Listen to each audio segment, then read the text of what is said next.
Howdy, Sailor the Piper Man, Piper the Sailor Man, coming to you early in the morning from the island of Puerto Rico. How are my friends doing? Okay, let me get, I'm gonna be smoking first of all my Morgan pipe, putting it through its paces, and some nice black Cavendish. I'm almost out. I gotta order. I've had this for over a year. Over a year. So I like my cabbage this dry, keeps me fast burning. But I want to talk about something. I want to talk about. I was hearing Pipe Cottage, that Southern gentleman, is really nice guy. Talk about, and he was ranting about that we're not robots, that we should be able to just communicate by picking up the phone and talk to one each other as humans. And he was really serious about it. He was like, you know, I'm sick and tired of people not talking to each other the regular way, like it was when he was a kid. And I the first thing I thought about was a book that I read long ago. I think I might have been in high school, called Future Shock, uh, by Alvin Tolfer. It's still around, and I think, you know, at times we need to go back and check out those books by those cats that were futuristic. And so the book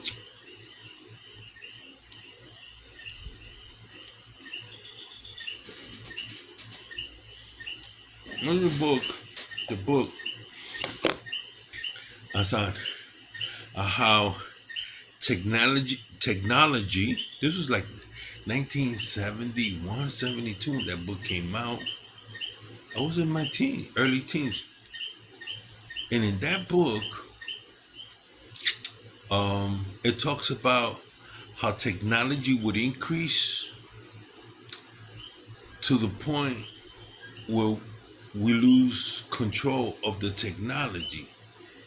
That, man, we will not have the capacity to keep up with all the changes that were about to take place. And we know at the end of the 80s, a personal computer, everybody was learning in school. I remember I was learning Cobalt and the early language.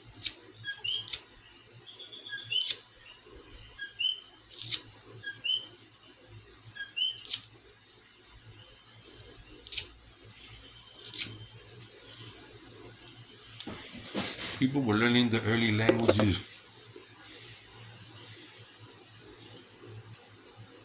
It's humid and moist.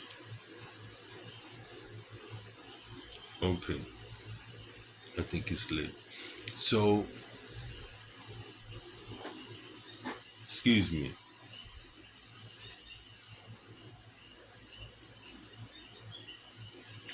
And I'm saying to myself, how old is the pipe cottage?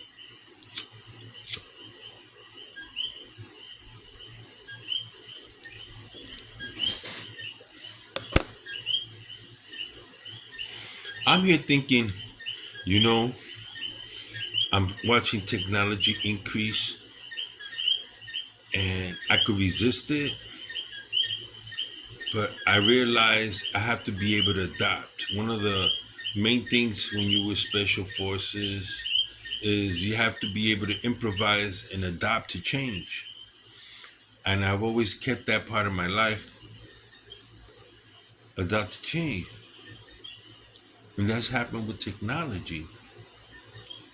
And not only that, it has a lot to do, I personally think it has a lot to do with behavior modification. And he was saying, well, we're not robots. And I posed a question, are we? Are we not robots? Can we say that for pure fact, for, from a pure fact, that when we're little kids, aren't we somewhat programmed under a heading called culture behavior? where our minds are being stimulated, is being fed information from somebody, from somewhere. And so I believe that, I don't want to think that we're totally, it'd be terrible to find out we've been programmed to think this way. I would like to believe I'm somewhat objective, analytical, but it stands to reason that oftentimes, at least in the high school level, up to the high school level, we're conditioned with mathematics, we're conditioned with science, we're conditioned with mathematics. And then something happens when you go to college, depending on what college you go to. I happen to have been a liberal arts student, so then my mind expanded to think, to do critical thinking, taking philosophy, taking, questioning, and that should happen, and discussing things with other students and faculty members.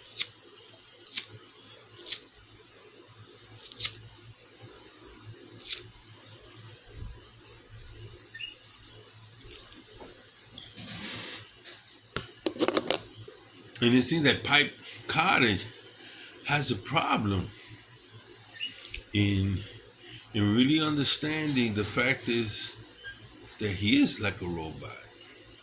We are like a robot. Many of us, especially in the city, you get up, you go to work,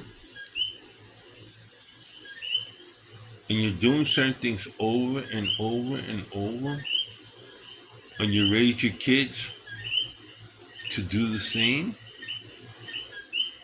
and you're inputting information into your children. Oh, if they're not doing, the state, and they grab a hold of your kids, and even now, there's an agenda out there where they want to condition these kids. They want to keep certain books away from them. They don't want certain books to be in the public library. And they want to condition them to think and behave a certain way. So it's true when some people say they're after our kids.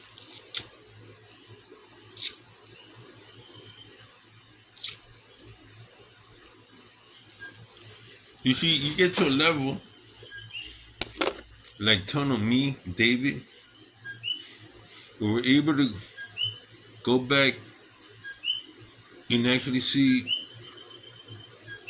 the fundamentals of the way it was, and able to see all the changes, and analyze everything that's gone on that's impacted society, like the 1960s, technology, the change in education, the change through human migration. What migration groups come into your sphere of existence that have changed and modified our behavior? Religion, Islam, the terrorism, 9/11.